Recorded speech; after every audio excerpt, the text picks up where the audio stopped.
Hello, everyone, and welcome back to our first Babbling live show of the year in 2025. And I wish it was a more positive one. Sloth, I'm sure you're thinking the same thing, but there's never a quiet day at West Ham, is there? I think the last 24 hours have probably been the biggest mix of emotions I've had supporting this club since last week. So, yeah, not that long, to be honest, considering everything that's been happening. But we're going to talk about a few things today. Obviously, the Wolves defeat yesterday, really damaging, having been 2-1 up and exiting the Carabao Cup in the second round. The Jarrod Bowen incident, obviously, we have to talk about that because that was the big talking point that's now come out of that subsequent defeat. The rumours going around that there's been a player bad-mouthing West Ham to potential transfer targets or pending transfers at West Ham, which is obviously a very bad sign. The Magasa link, again, it could even be announced while we're on this live show. I'm not sure what's going to happen, but there's also rumors that might be off. So we'll discuss. I think we're going to focus more on the player rather than the rumor. And then, yeah, we'll probably wrap it up with a few other things as well. But yeah, if you're part of the stream tonight, make sure to leave your comments. We'll be replying to a lot of the comments that we get and making sure we answer your guys' questions throughout the show as well. So yeah, make sure to leave a like on the video. And if you haven't already, subscribe to the channel. That's all the admin done. Let's get straight into it, Sloth. Wolves away, 2-1 up. You're thinking, we might actually win this. We might actually go through. And then we collapse in the way we did. Just give me your thoughts, really. I don't want to go into the detailed breakdown of the match, but just tell me how you're feeling after the defeat yesterday. I think for me, the biggest issue is that it just shows the difference in quality. It shows the difference in quality when a side has a top striker. And now look, people can criticise Strand Larsen. They did last season, and at times rightly so. But when you have someone who is a goal scorer and creates problems, then it's a big difference. And I'm sorry, but Jarrod Bowen is absolutely fantastic, but he's not a striker. And that's the biggest frustration. I think we obviously saw it after the game. We'll get onto that in a bit, but we are playing Jarrod Bowen out of position for the fact that we are playing a formation that, first of all, has not done anything for us, is not serving us well, but also, I'll be quite honest, is boring. It's really boring to watch this West Ham side, and I think, I think that when I look at the team sheet now, I just scratch my head because I don't really understand quite how he's picked this side, and also why are you look. I know that someone said, "Oh, Kudus was West Ham's best player." He wasn't our best player. He wasn't even remotely close to our best player. Our best player by some distance is Jarrod Bowen. So quite why we are choosing to mess with his output and playing him in a position that doesn't get the best out of him is just baffling to me, even just from a coaching perspective. Like when I used to coach kids, if there was one kid who was head and shoulders above the rest, you play to their strengths. You do that. Like why you wouldn't go, okay, Bowen on the right, instead of I've always played this specific way, and the most I've done is get the Chelsea job and get the sack quite quickly. Maybe I should try and adapt to the players that I have. It's really bizarre to me that you wouldn't do that, particularly when you have a player as good as Jarrod Bowen. Yeah, no, I completely agree. And it's not even just Jarrod Bowen. It's like yesterday we're playing Paqueta striker with him. Okay, Paqueta's decent as a false nine, so that's fine. We're then playing a midfield three of Guido, Souček, Ward-Prowse. With Souček and Ward-Prowse effectively at times having to make the runs of a winger with the way we play and the way it's structured. So often you would see Ward-Prowse and Souček very high and wide, and it just nullifies their strengths. And then you've got a back three that can't really build up. They try to. We're okay in spells, but we've said it before. Like it's the same problem. We don't have a midfielder that can progress with the ball. we're not playing like this system is so bad. Again, there's going to be a lot of criticism outside of Graham Potter, and rightly so. But he still needs to come under a lot of criticism for how West Ham are setting up on the football pitch, because it's not good enough. And there's better ways of maximising the likes of Jarrod Bowen, as you say. I get that he's trying to cover for the squad that he's got. He's obviously clearly trying to play the best 11 that he feels is going to give him the best result at getting a result in a football match. It's just not working. And when, again, I saw a good point, just before we scored our second goal, Andy Irving was getting ready to come on. He was the player that Graham Potter decided in that moment was going to change the game for West Ham in this moment. That's damning of two things. That's number one, the mentality of Graham Potter for me isn't good enough when you've got two strikers on the bench. Again, whether I think they're good enough strikers or not, that's irrelevant. And number two, the squad itself. That is one thing he doesn't have, is options. The options he's looking to are so poor because of the quality we have in depth in our squad.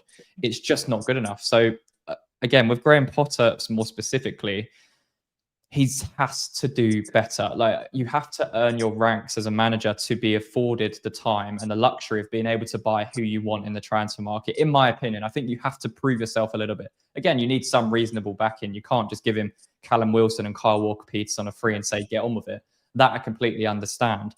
But the best managers and the best coaches will get the best out of the players that they have, and they will utilize them to the strengths. Is exactly your point, Sof. So why on earth are we playing Jarrod Bowen at striker, where it completely nullifies his strengths? And there's a comment here, like, as soon as Bowen drifted out to the right-hand side, as Graham mentioned, he whips in an unbelievable cross on Paqueta's head, and we score. Like, sometimes it's not rocket science, and I feel like managers or coaches overcomplicate things. And do you feel like that's the case with Graham Potter, that he needs to almost earn his right earn his place at the table before we can give him this investment, or does it need to come the other way first? Well, I think there's no question that if you hire a manager, you have to back them if you want to see the best results. He hasn't had that, so I do really sympathise with him. However, it is really hard to continue to sympathise with someone who just keeps repeating the same mistakes. And like, if he had gone out and he played a 4-3-3, and given the fans something that is a bit different and a bit more of an say attacking outlook compared to what he normally plays, and you can play Scarles left back and you can put Malik Diouf as that left winger. Then you have Diouf and Bowen whipping crosses in. You could have Kyle Walker-Peters as the right back as support, and you've got that more defensive player on the left-hand side in Scarles. Now, I'm not pretending that would have won the game. It probably still gets beaten because our defence and our goalkeeper were that bad. But you at least show the fans that you've got a bit of an idea. You've got a second idea that you might try and work on in the future. And you actually take on board that, Jarrod Bowen isn't working down the middle. He's a fantastic player, and he does score goals, but we are massively hindering the amount of goals that he will score and produce for us by playing him out of position. And you at least acknowledge that. But when you just play the same boring style of football, particularly the thing that I think has really got under a lot of West Ham fans' skin is the decision to keep sticking with Guido Rodriguez and even James Ward-Prowse. I'm not pretending that Potts is a world beater, by the way. I'm not saying that he would have completely changed the game last night. But you at least show us what we're missing. And you at least sort of think, actually, you know what? We've been bummed into oblivion by Sunderland and Chelsea. And maybe I shouldn't go with this same, maybe I shouldn't go with this same midfield. Maybe I shouldn't just play James Ward-Prowse or Guido Rodriguez. Mix it up a bit and show us that even if you don't think you have a good enough squad, show us why. And show the owner that, these are my second string players. These are the players that I want to be betting in. They're not good enough at the moment. I need your investment to take us further forward. And that was a perfect chance for him to do that, in my opinion. Yet we're risking transfers potentially collapsing by playing Guido Rodriguez, and we're risking, a move away for Andy Irving, because again, we somehow see him as a creative solution when I don't think he's ever been a creative solution for any side that he's been at. Yeah, no, I completely agree. And, we've got a couple of comments here that kind of allude to that. So Avid saying, penny for Potts' thoughts after seeing that midfield and performance, still couldn't even get on the pitch. Absolutely, completely agree there as well. Scott also saying how Potts isn't starting is mind-blowing. Again, that he should be playing. And that Carabao Cup game was the perfect opportunity for Potter to play him and potentially a couple of other younger players as well. Starting without a recognised striker, could he have maybe given Marshall a chance? Again, a question we're not going to get the answer to anymore because that's been and gone and we've lost a game without those younger players playing, despite the amount of changes Wolves also made. But let's go through a few of your comments before we move on to the Jarrod Bowen situation. And yeah, I feel like there's going to be quite a few comments off the back of that as well. Graham, evening guys, this feels like therapy. Trust me, it feels like therapy for us. Don't worry. So welcome to the show.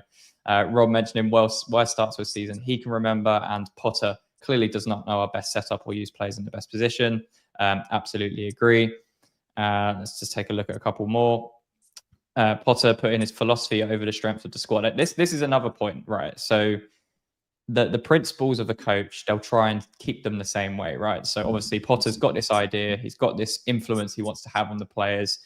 But sometimes you have to adapt. You have to change things a little bit as a manager to, as you say, get the best out of your players and work within the squad that you've got.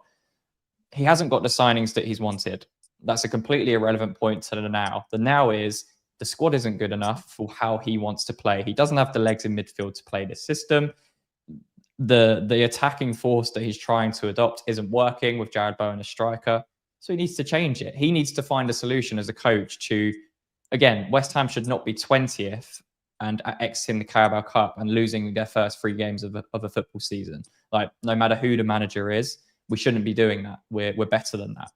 So that's where my biggest issue with Potter currently stands. But yeah, I think moving on to kind of the Jarrod Bowen stuff, because that's kind of taken the headlines, Slough.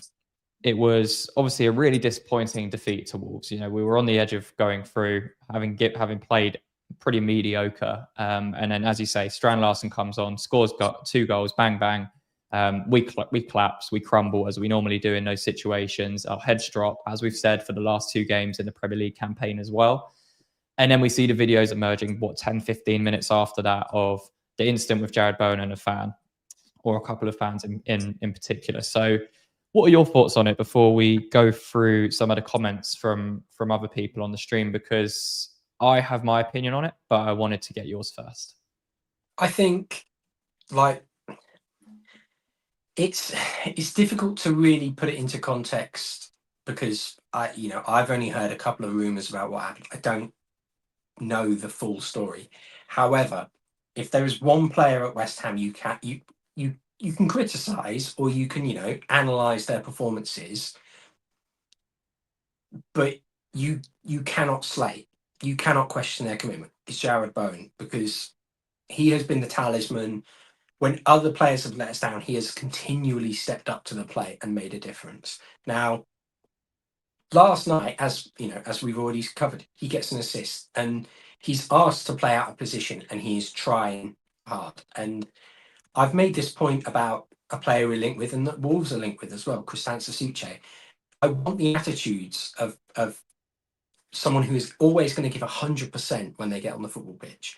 That's what Jarrod Bowen does. I don't want leaks in the dressing room. I don't want people throwing their handbags, like their Gucci wash bags on the floor and saying, this isn't how we should play. Like, I get it, but there's a way to act about things. And by the very same token, there's a way for the fans to act as well. And if you're slating Jarrod Bowen and you're calling him the words that I've heard said, you need to look at yourself. And if you cannot handle going to the football and not acting like a complete and utter idiot and embarrassment to the rest of the people there. Don't go. We don't want you there.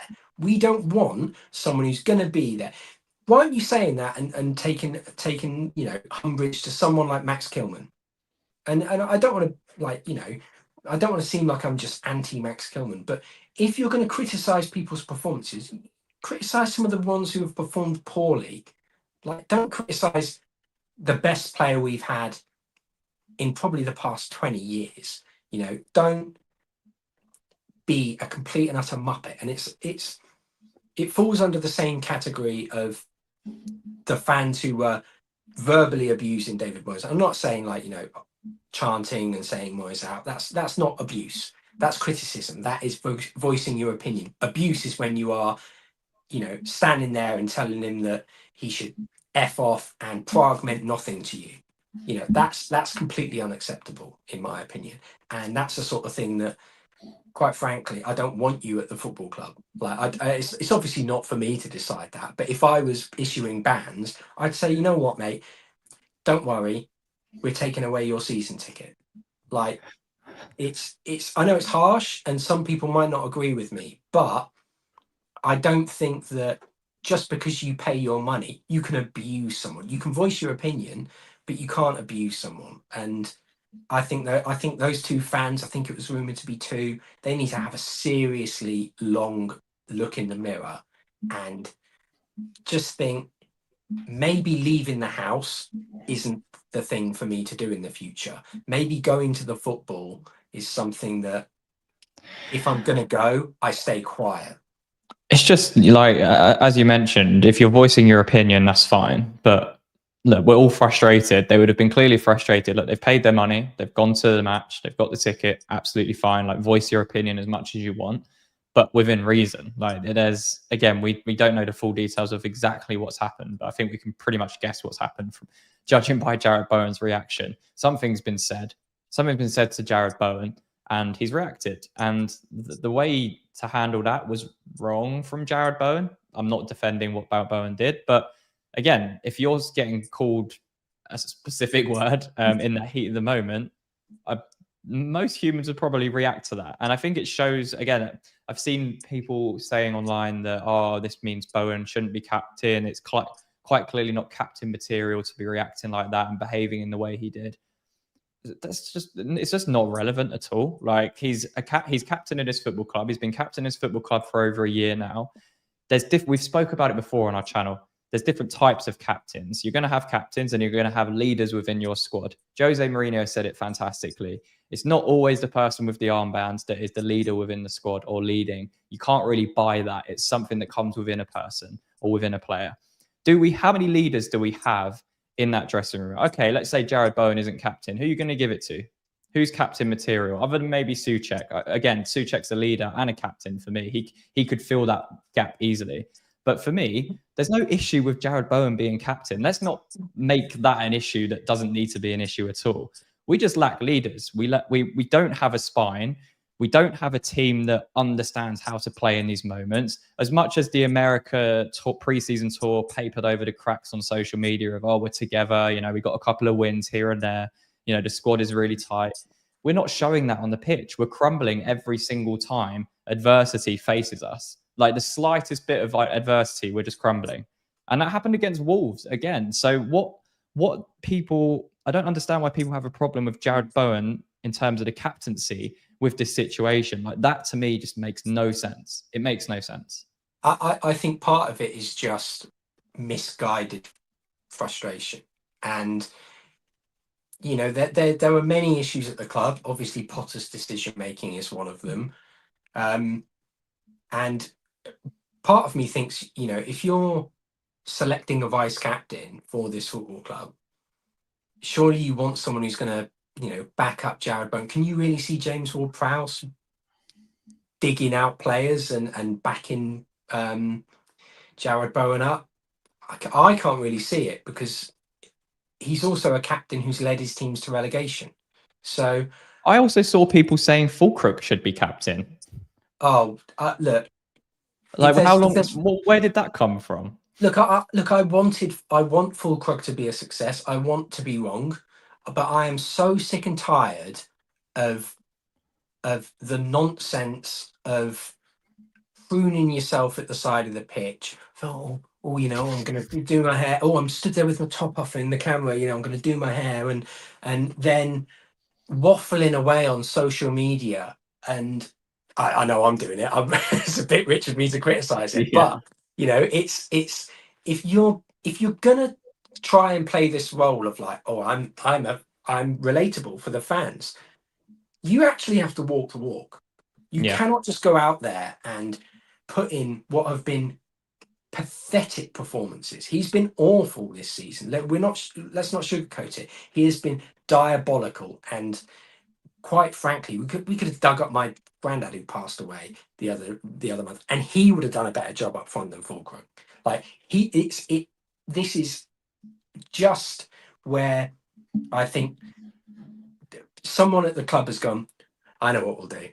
We'll get the fans on side. We'll have a bit of fun on social media, and it's like it's completely misguided. It might make someone laugh, but at the end of the day, after 3 losses and quite frankly pathetic performances and just absolutely zero fight shown, I don't want to get a bloody pop-up on my phone and it's Nicholas Fulkrug going, oh yeah, Hammers, like, go away. I think there are many issues at this football club, and the signing of him sums up quite a lot of the issues, in my opinion. I've said that for a long time. It's nothing against him, but he, for me, is emblematic of a number of the issues at the football club and how we choose to run things. And that takes us on to the biggest issue, and that is David Sullivan. Because as I keep saying, the fish rots from the head down. And you look at the terrible recruitment. You look at, I saw people saying Callum Wilson looked sharp. Like, sorry, what on earth are we watching? We're clutching at straws if that's the comments coming out. We're clutching. Someone said it against Chelsea, and I was like, well, yeah, because Chelsea don't care. They're out of sight. Like, oh, he looks sharp, and if he gets a bit more fitness and minutes under his back. I honestly, if we're relying on Callum Wilson and Nicholas Fulkrug to score goals this season, we're probably going to finish with a record low. Yeah. And it doesn't make me feel good to say that. It's not me trying to be funny. It's just me expressing my opinion it's called copium stuff. Yeah, it's called copium. But yeah, I think it's just a really frustrating period for West Ham, and we're going to get into something that came out from an article in The Guardian earlier around an unnamed player that has been criticizing the club to potential targets we're trying to make, which is, again, a completely different issue that has popped up today. I didn't think we would be having to address, but again, we are going to have to in a second. But let's take a look at some of your comments first. Ricky saying Sullivan never wanted Potter, so finds it hard to back Jim. That's why we're in this mess. Yeah, I mean, there were other options on the market. I think just Sullivan. I think Graham Potter was the best of the cheapest. Like, again, there was a few free available managers at that time. Graham Potter was one of them. Obviously, Graham Potter's worked with Karen Brady in the past as well. So there was that. Peter saying, give it Moisey till the end of the season. I know you're an Arsenal fan, so I'm just going to walk past that comment. Should have played Walker-Peters and Fulkrug from the start and pumped crosses in from Kyle Walker-Peters and Juve to use Fulkrug's aerial ability. Yeah, again, there's a few things I would have done differently in the game against Wolves as well. 3 strikers on the bench, says Avid, but will not start one. Again, I get that's a selection. It doesn't matter how good the strikers are. You've signed Wilson. You think, well, to an extent, you think they're good enough to play. You're saying Fulkrug's going to be your main man. Let's see it on the pitch and then give the players the responsibility to showcase their ability. And if they don't, then again, it's just another point for you as a manager. But yeah, I'm really surprised at Graham Potter's selection against Wolves, to be honest. It was strange, to be honest. Dan says, evening lads, absolutely depressing tonight, potential hijacks, and now Borough not selling a potential target. Feels like our director of football has mucked up the whole window. You're not wrong. It is a very tough time with 4 or 5 days left of the transfer window. It seems like we are scrambling to get deals over the line, which we're going to touch on with the Magasa link shortly. Just scrolling through a few of these. Anthony saying the Bowen issue is a storm in teacup. Temper got the better of him. He's apologised. Move on. And yeah, again, that's a point made, isn't it? Bowen came out 5 or 10 minutes after that was circulating on social media, and apologised. He said that it was a heat in a moment. He clearly cares a lot about the club, and as Make West Ham great again is saying, at least Bowen cares as well. So let's talk about the next thing, which is the player who's potentially bad mouthing within the club, because the quote from the Guardian, I think, it is staggering to hear that a current player has criticised the club to potential targets. Firstly, why on earth is that even happening in the first place? Which is the question we're going to probably find the answer to higher up. Secondly, why is this being leaked into the press? And also, why are we we're now talking about this as if it's 100% fact and true, just from this one source. I don't even want to say his name because I don't like him. But yeah, talk to me. If this is true, how is this happening? How has this happened to this football club? If it's true, it's basically because someone's seen their mate and how they're treated, or they're not very happy with how the club has treated them, and they have decided that they're going to take it upon themselves to do one of the most unprofessional things that a footballer can do. And look, you can criticise West Ham all you like. You can, if you do it behind closed doors and you're saying to the squad, Jarrod Bowen, bloody hell, he should be playing you out wide. What's he doing? That's fine. Every footballer, I'm sure, does that. And you can say, it's a really slow summer and I think we need some more bodies. I'm sure that it probably wouldn't be the worst thing if Jarrod Bowen came out and said that in an interview. We need some more bodies. It could be taken by some to be a bit disrespectful, but I don't think it is. I think it's just a genuine assessment. In this case, I think it is completely unacceptable. It's unprofessional, and I don't want to name names because I think it's kind of unfair to speculate. We can all guess who they might be, but say it's someone who's very injury prone, and they're not happy with how they were treated when they attempted to try and sort out a different avenue for their treatment.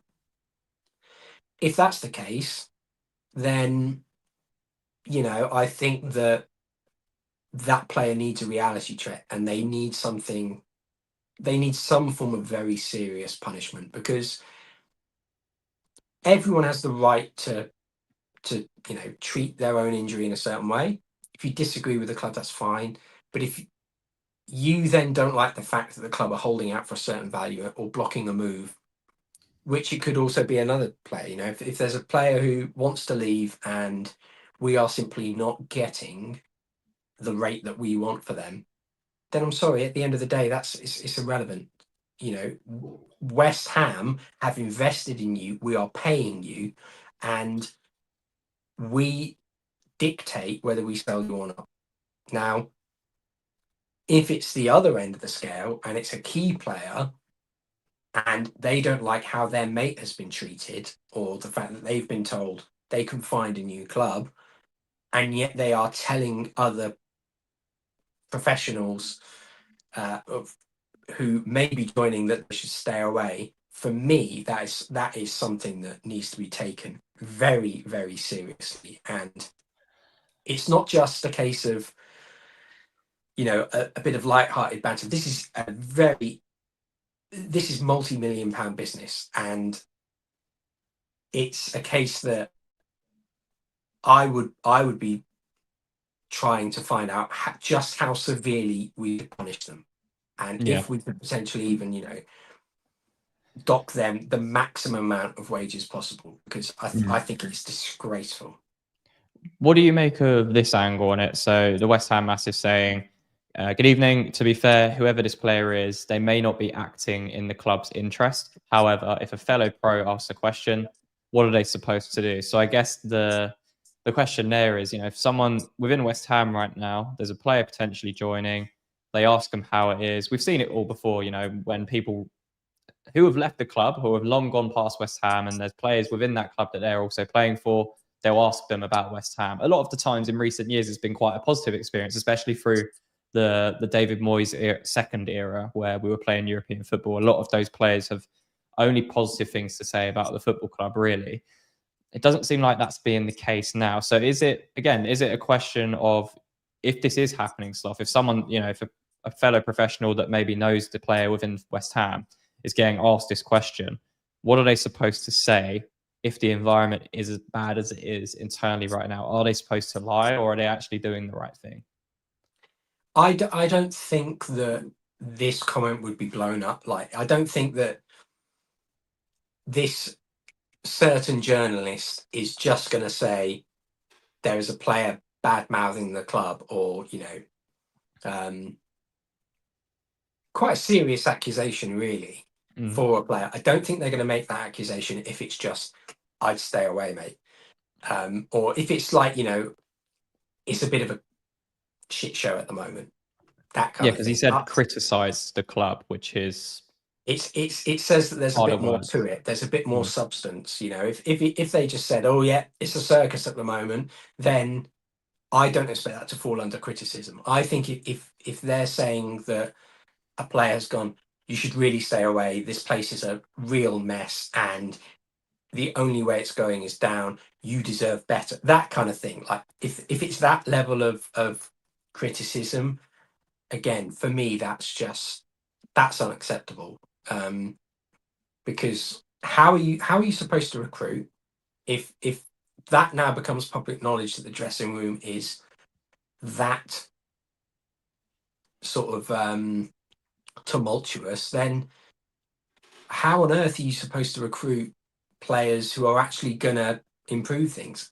It's not only damaging the club's ability to do business, which, we all know what the biggest damage to that is. He sat in a stupid bloody Russian hat, but it just hinders that a bit more, and it makes us look unprofessional. And to me, I cannot fathom a situation where someone has thought that, actually, you know what, I'm gonna stop my friend from joining. I'm gonna recommend they don't join West Ham United Football Club. Yeah. We're many things. We're badly run. We've got a crap stadium. We've got crap training facilities. But do I think that any footballer would be turning down tens of thousands of pounds a week to come and play for us, in relation to, Eintracht Frankfurt, a shitty club in the woods with a bunch of druggies wandering around the city, like burning dumpsters last time I was there, a horrible place to live, horrible fans, by the way, what a fan base that should have repeatedly been banned from actually going to stadiums when they were in Europe. Do I think that someone should be recommending that club over us? I'm afraid so. Yeah, I actually do. Now I've come to think of it. No, I just think that it's a mess, and it's a real shame that we're in this situation. But whoever it is, they need a real punishment, and not just a slap on the wrist. Something serious. Before we talk about Magassa, because that one looks like it hopefully will get over the line. I know there's obviously a late charge from Frankfurt, who one of your favourite clubs outside of Europe, in Europe. I genuinely hate Eintracht Frankfurt more than I hate Millwall, because at least Millwall, if we ever get to play Millwall, it'll be fun. Like, it'll be fun, but it'll be a proper environment.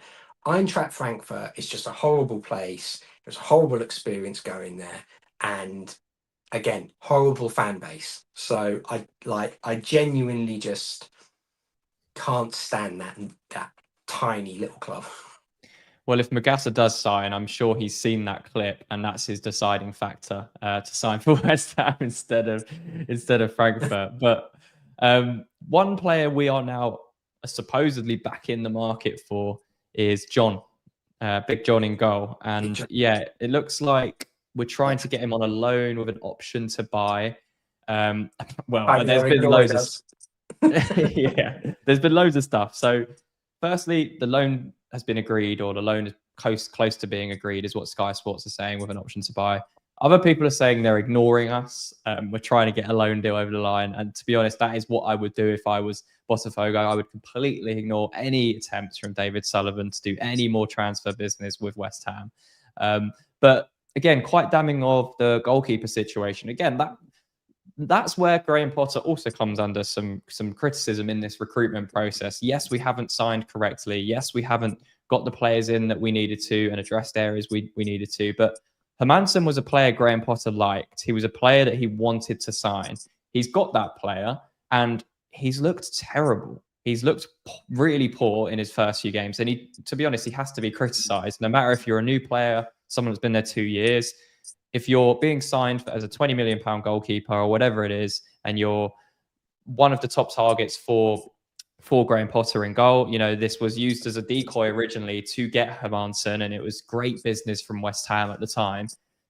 He has to take a little bit of criticism for that. So why are we now going back into the market for the goalkeeper who we used as a decoy, unless we're maybe moving on Areola? But again, we shouldn't need to be doing this type of deal if Hermansen was successful. And Hermansen, well, again, he still could turn out to be successful. It's still early days. But is that, again, we place a lot of blame on the owners, and playing devil's advocate here. I don't agree with the owners at all. But with Graham Potter, Hermansen was his first pick. So does he have to take a bit of criticism? His first pick was Suzuki. Suzuki, yeah. I know that his number one pick was Suzuki. So I will give that as a slight sort of favour to him. However, I think this is yet again terrible recruitment decisions by the club. There are rumours that he hadn't had much of a pre-season. I know he was playing for Leicester before we signed him in one of their pre-season games. Apparently, he looked unfit in that. Quite a few Leicester fans said that. I think that if you need a new goalkeeper, you get that keeper signed as quickly as you can in the summer. It's not a position you mess about with. And if you know that there is a chance a player is available late in the window, say a goalkeeper at one of the very top clubs, like their second string keeper, he's available, and you know that it's going to be a case of they wait until the very end of the window to get them go. Well, then you solidify what you've got. You either choose to move Areola on and wait for that player. That is a big gamble. Or you get both your keepers in early and absolutely beast them in pre-season. You give them the absolute ringer. And if they still look bad after that, then you have to hold your hands up and say, well, this is a bad deal by the club. I just think that with this, it absolutely screams of, oh God, what have we done? We've tried to be clever. We've dug ourselves a hole, and now we have to then jump back into that hole and try and see if we can dig our way out of it. And we've gone back to John, Big John, and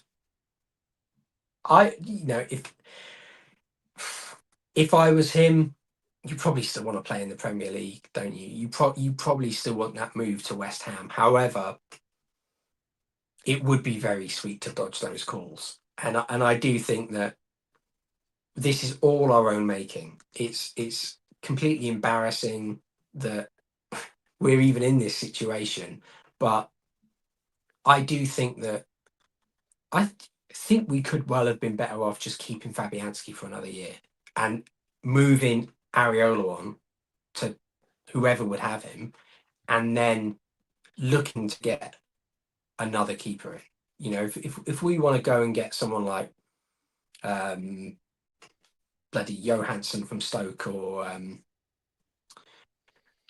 Big John, then you do it. But you at least have a fully fit number one you can rely on. And I just think this is a really poor situation. I don't think he's as bad as Roberto. I think that is kind of that's people having rose-tinted glasses to a degree, because Roberto was genuinely terrible. I mean, the Hermansen mistakes as he's made so far have been very Roberto-esque. I wouldn't say there was a mistake as bad as Roberto. Like He hasn't anyone, scored an own goal from a corner yet. He hasn't done that. yeah. I He will hasn't say that. juggled it into his own net, so that's a saving grace. We can wait until the next game, but If that's the cadence of being a successful West Ham goalkeeper, we are truly screwed. we've got a very low bar, and I'm not ashamed to admit it. But yeah, I do think that this is a case of just poor planning, poor recruitment, and again, fish rots from their head down. If you are not getting players in quickly, to give them those pre-seasons to get them fully match fit, that's on the person doing the deals. It's not on the person who's got a list of transfer targets, and then say in 2 months' time, Hermansen looks like an absolute world beat. I'm not saying he will, but in 2 months' time, if he is one of the best performing goalkeepers in the league, who's going to take credit for that? Yeah. It's going to be David Sullivan. Oh yeah, I got him for cheap, remember? Because I fobbed off Big John, and then it's going to all come round again. But I think that you cannot just expect to throw someone in with our back line. Let's not sugarcoat it. Probably the worst defense in the league, and then go, it's all the goalkeeper's fault. This is a recruitment issue, and it's the timing of the recruitment. Always looking to do deals late, always looking to try and capitalize on the best deal. And I'm not saying pay the money to get it done. What I am saying is be smart about your business. Give yourself a pre-season and let your players get settled with the defenders in front of them, instead of just going, oh, we'll buy this lad and throw him in. Oh, he's made some howlers. Like, who could have seen that coming? Well, everyone could have.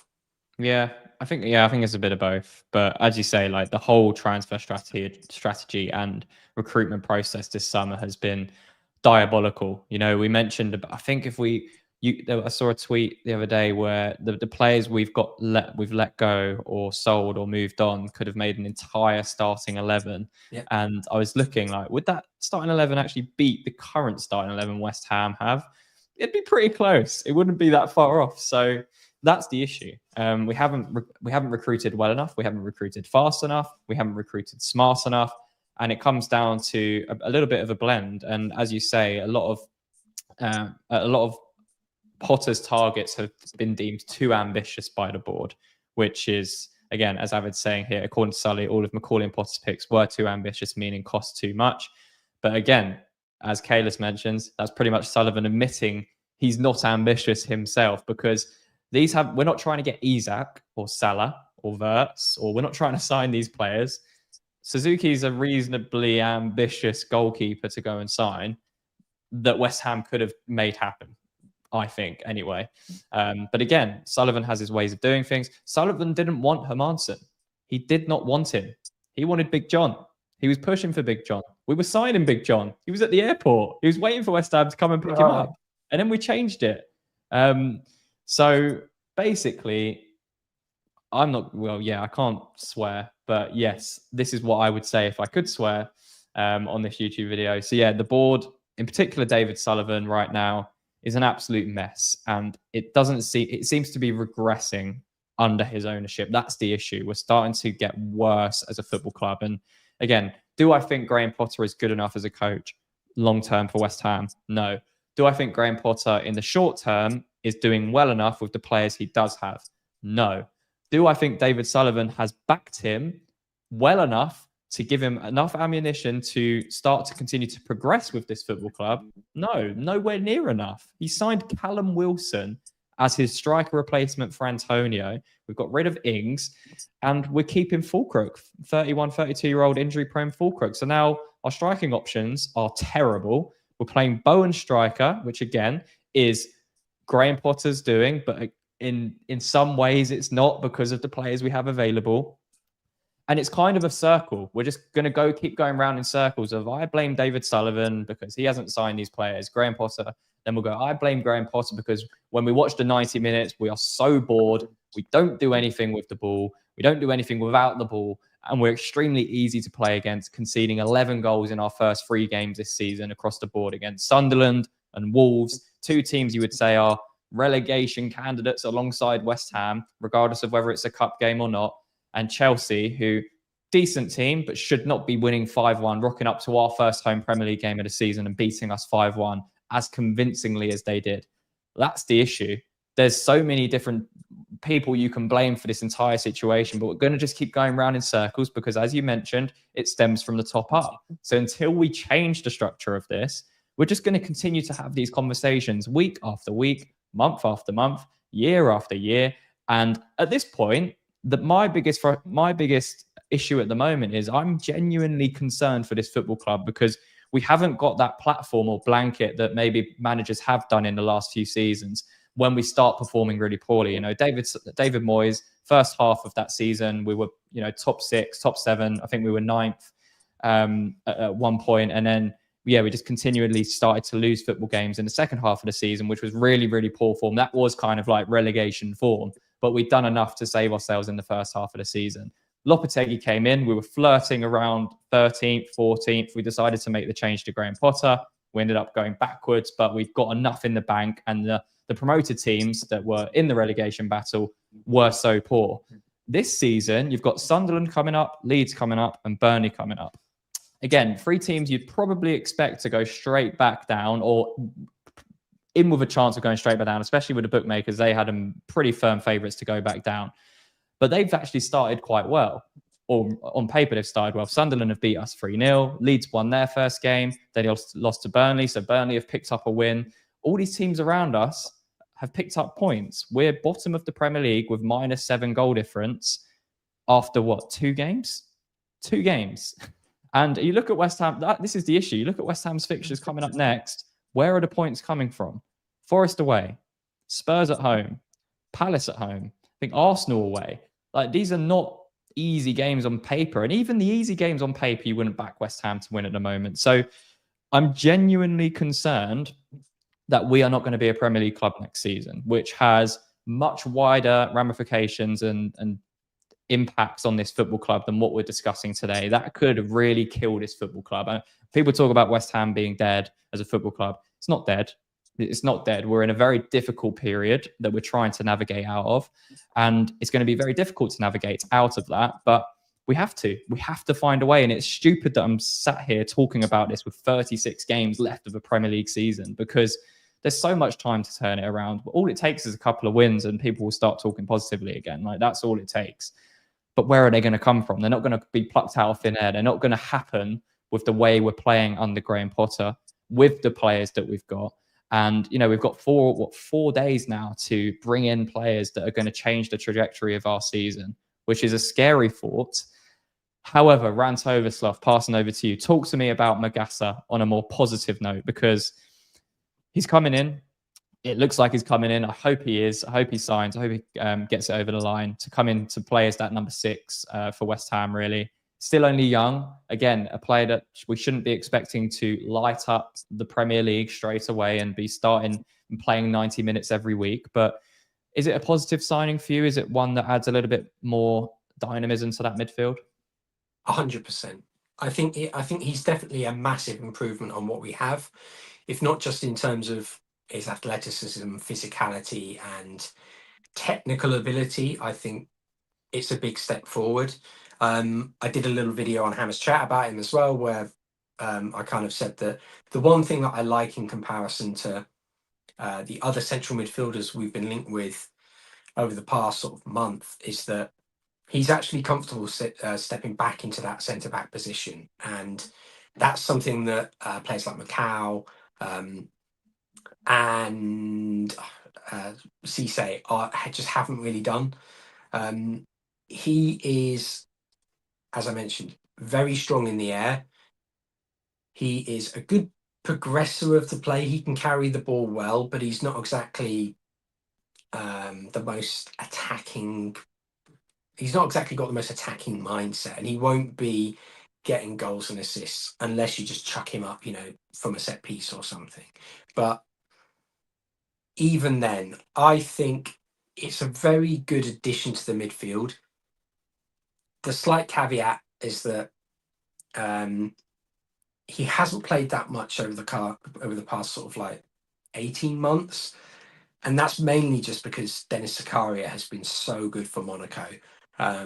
He's gone there and just absolutely nailed on his starting place. And it was a case that it was always going to be incredibly hard to shift him from that side. So he's sort of been biding his time. He's obviously performed when asked to. And I think that's exactly the kind of player we need. We need someone who's going to try and prove a point, but also is not going to be bullied. And I think that I at least hope with Magasa, Souček, we can have a bit more of a physical spine. If we can get rid of Guido Rodriguez, maybe bring in someone like Fernandez, then there is at least a bit of steel in that midfield for us. But purely from a Magasa point of view, I do think he's a step in the right direction. He was regarded as one of the very best young talents in Europe a few years ago, but he's kind of curtailed off. And as I mentioned, part of that is down to the fact that Monaco just managed to get development fit. Mm. Yeah, but I think if we can get him back on track towards that, it's going to be an absolute bargain, and it could really help our season. Yeah, no, well, hopefully when he does sign, we'll do a full detailed breakdown as we normally do in a separate YouTube video. But as you say, he's someone that's going to come in. He's going to be that anchor as the six, can play centre back as well. But he will need players within the midfield. He's going to be that disruptor in midfield for West Ham. But without signing, again, someone like a Fernandez or someone that's going to, carry the ball and have legs around him and, allow them to have the platform to succeed. For me, it's still an issue in midfield. It's definitely a good signing. I'm not saying it's not a good signing, and it adds depth and quality to that holding position. Because at the moment, really, who have we got? We've got Guido. That's it, really, is our out and out six, with Edson Alvarez leaving on loan. But we need to then bring in another midfielder to play alongside someone like Magasa, because, as we've said before, his tackling, recoveries, disruptive presence in midfield, that's all going to be fine. That's what he's going to be brought in to do. But then that's what allows the platform for more advanced midfielders to thrive in those systems. So are we going to bring in that player? Who's going to be those players for West Ham? I don't know. And I'm just sick of this 5-3-2. I think that's probably my last thing I want to end this live stream with. I'm just sick of that formation. I don't think it works at all. Like, even if we were signing all the best players, I wouldn't want to play 5-3-2. I just don't see it as an effective way of playing football. And when Graham Potter first came in, we were playing slightly different. We were playing the back five still, but we were playing a double pivot instead of three midfielders. And then you almost had like two number 10s either side of a focal point striker. And we played that against Villa away in his first game. And I know he's playing like Somerville wing back. He had Paqueta and Kudus higher up, either side of Fulkirk. I know Fulkirk got injured in that game, as did Somerville. So again, does he have the options to play that way? Maybe that's why he's tried to go to a 5-3-2. And, he saw a couple of decent results last season, going to Arsenal, going to Man United and winning with this 5-3-2 system. But it's not a consistent way of playing. And we just look really, really poor on the pitch. Like, the performances haven't matched it at all.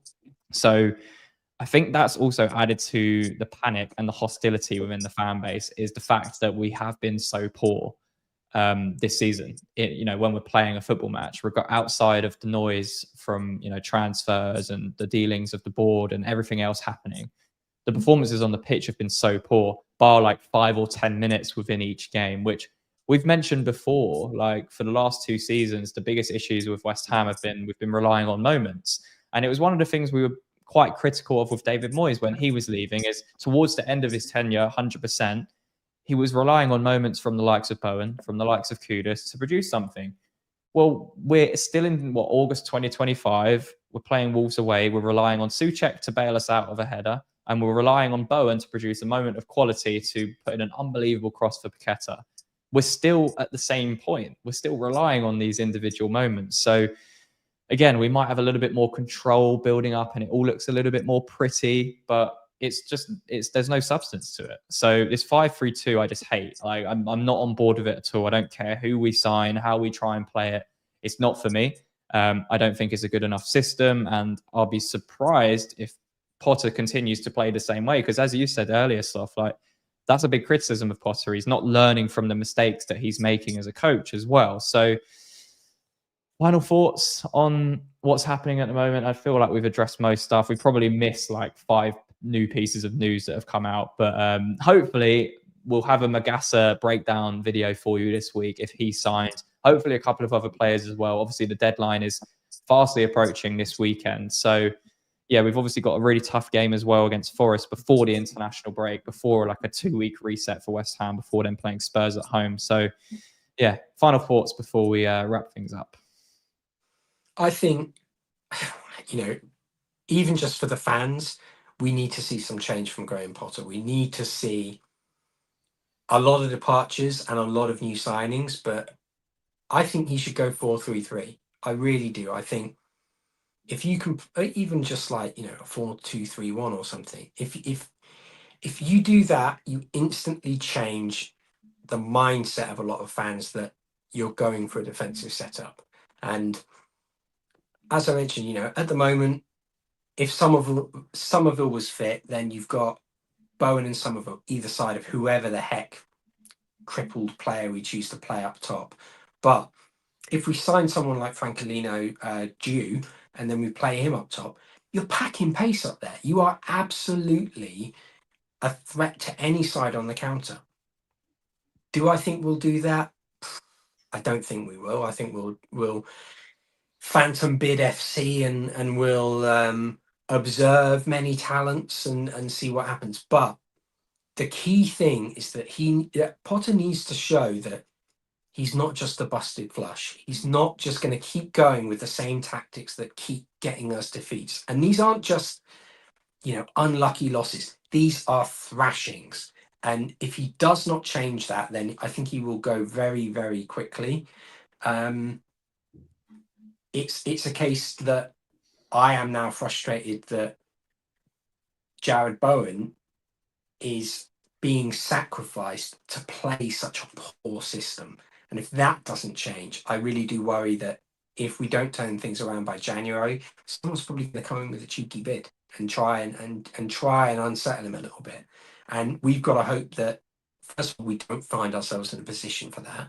But if that were to happen, we can somehow sway him enough, because at the moment, this football club needs major surgery. We've said it for a while that they've needed tweaks, they've needed addressing, they've had a major change is needed. But now we're really seeing it, and if we do not see quality additions, I think we'll be in a relegation fight. And if we do not see changes in the tactics, I think we'll be pretty doomed, to be honest. Yeah. That's the big thing for me. I think this squad with Bowen is still capable of avoiding relegation. I think it would avoid relegation. We just cannot let Potter keep playing Bowen up top, because you're sacrificing 12, 15 goal involvement. That was Mikel Antonio. 15 goal involvements. That was Mikel Antonio levels of goals and assists across a season. And we're sacrificing that for a boring formation that no West Ham fan wants. So something's got to change. And I just hope it's sooner rather than later. Yeah. No, I definitely agree. I think we could probably be sat here all evening talking about West Ham, but we're going to wrap things up. Everyone that's left a comment, I know we haven't been able to get to all of your comments, but really, really appreciate everyone that's tuned in. And yeah, we will let you know. We will definitely be doing a breakdown if we sign some players. Masa looks the most likely. So yeah, look out for that one on our channel. We'll try and do another live stream as well before the deadline ends in the transfer window for this summer. And hopefully, yeah, as we said, we'll have a few more players in. It will look a little bit more rosy. We'll go to Forest and get a result. and then we can go into the international break with a bit of positivity, because it's been very difficult to stay positive, especially since that Sunderland defeat a few weeks back. But yeah, if you enjoyed the live stream, make sure to leave a like on the video, subscribe to the channel if you haven't already subscribed, as well, as that massively helps us out on the channel and helps us continue to create content for you guys as well in the future. But yeah, really appreciate it, everyone. And yeah, we'll be back with hopefully a video tomorrow, either the preview of the Forest game or hopefully the Masa breakdown video if he's done and signed. But yeah, that's going to be it, Sloth. One thing left for us to say. Come on, you eyes.